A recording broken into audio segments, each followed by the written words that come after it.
Welcome back to Jewels of the Trade. I'm Jordan.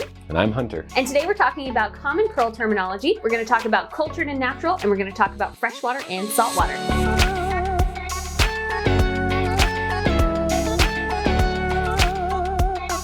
Terminology for pearls is confusing. Partly because a lot of people are confused. Just to clear up any of this confusion up front, 99% of all pearls on the market are cultured. So what does cultured mean? Cultured pearls are real pearls. Repeat after me. Cultured pearls are real pearls. They still come from a mollusk. These mollusks are what we call farmed. So in seafood terms, these pearls are not wild caught. Why? Go dive in the ocean and find yourself a pearl. No, it's hard. That's why. In pearl terminology, the opposite of cultured is natural.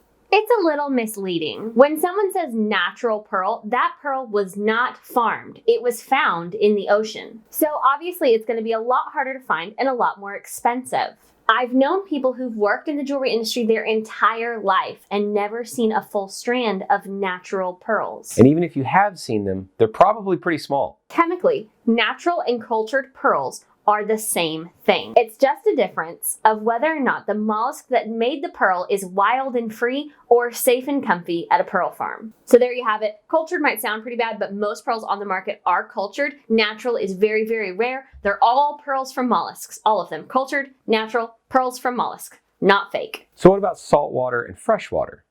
Both terms can apply to real pearls. Saltwater pearls come from salt water. Freshwater pearls come from fresh water. If you're a customer, I don't know that you should worry too terribly much about this, but rather rely on the expertise of the salesperson who's working with you. Typically, but not always, freshwater pearls are cheaper. So if you tell your local jeweler what your budget is, which you always should, this should help kind of narrow down the search for which pearls are best for you. Typically, freshwater pearls are more plentiful because of where they come from and the types of mollusks that produce them. And yes, there are multiple types of mollusks that produce pearls. Their reputation says that saltwater pearls are better than freshwater pearls and therefore more expensive. This used to be true, and sometimes, and probably very often still is true, but not always. Whether it's freshwater or saltwater is one of the many factors that determine a pearl's beauty, rarity, and value. I would recommend not getting too caught up in the freshwater versus saltwater thing because there's not really a hard and fast rule anymore. I've seen big, beautiful, lustrous, voluptuous freshwater pearls. Whereas there used to be a time when big, beautiful, lustrous, voluptuous pearls were always saltwater. Maybe not always, but most of the time. Times change, technology changes. There are cheap and ugly saltwater pearls, despite their reputation. It really just depends on what exactly you're looking for and what your budget is. I'm personally a saltwater pearl girl. I love big ass yellow South Sea pearls, and I love black Tahitian pearls. So those are the types of pearls that I'm gonna be drawn to, but it's not because they're saltwater.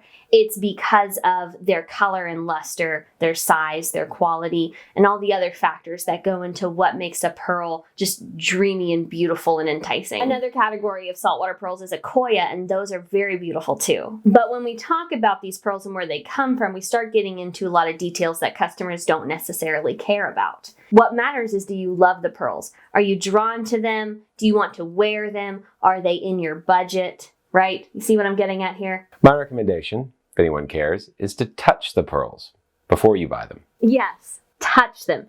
Don't ever buy a strand of pearls without touching them first. Go to a jewelry store and see what stands out to you. Who cares if it comes from a Pinctada maxima? That's a mollusk, by the way. As if anybody cares. I mean, we're into that because we like gemology. But if you're shopping, these details like the water, the mollusk, the country it comes from, it's all really cool. But it doesn't tell you if you love the pearls. There's no math equation that adds up to the perfect jewelry purchase. You have to find what speaks to you. If you're going for exceptional rarity and want to spend on something super, super valuable, by all means, go for natural if you can find it. If you're like 99.9% of shoppers, you're going to buy cultured. And within that category, there is inexpensive as well as slap ya mama auction quality valuable. It ranges drastically and there are pearls for every budget. Buy what you love. Tell your local jeweler what's important to you and see what stands out. The purpose of this video is not to tell you what to buy, but how to shop. My best piece of advice for you if you're wanting to make a jewelry purchase is to talk to your local jeweler. I don't know you, I don't know your budget or what you're looking for, but your local jeweler can ask you questions and help you make a good decision for you. The internet is full of misleading and confusing information, a lot of it propelled by marketing tactics. My day job is talking to jewelers, hundreds of them. The average retail jeweler, I promise, is more trustworthy than a faceless online presence or even a chain store. I'm not saying you shouldn't shop online or at chain stores. I'm saying that your local jeweler is someone that you can talk to who will be a much bigger asset to you than the internet. They can offer appraisals, guarantees, warranties, repairs, and a plethora of other services that they've gained from years and years of experience in the industry. So don't be afraid to just go in and talk to them. And just to recap, there's cultured and natural pearls, cultured being 99.9% of all the pearls on the market, natural being very, very rare and coming from natural sources out in the ocean. And there's also saltwater and freshwater pearls, which is not largely relevant unless you're looking for a specific type of saltwater like Tahitian, South Sea, or Akoya. If you're wondering what we're wearing, I'm wearing a strand of dyed freshwater pearls. These would probably sell in a retail jewelry store for about $300. And Hunter is wearing a strand of freshwater pearls with a strand of natural jade beads from Mason K Jade. Some people like to layer their pearls with other necklaces, or some just wear it by itself. Do you wear pearls? We'd love to hear from you. What do you think about men wearing pearls? What do you think about women wearing pearls? What do you think about buying and selling pearls? Tell us everything in the comments. We'd love to hear from you. Don't forget to like and subscribe and follow us on Instagram.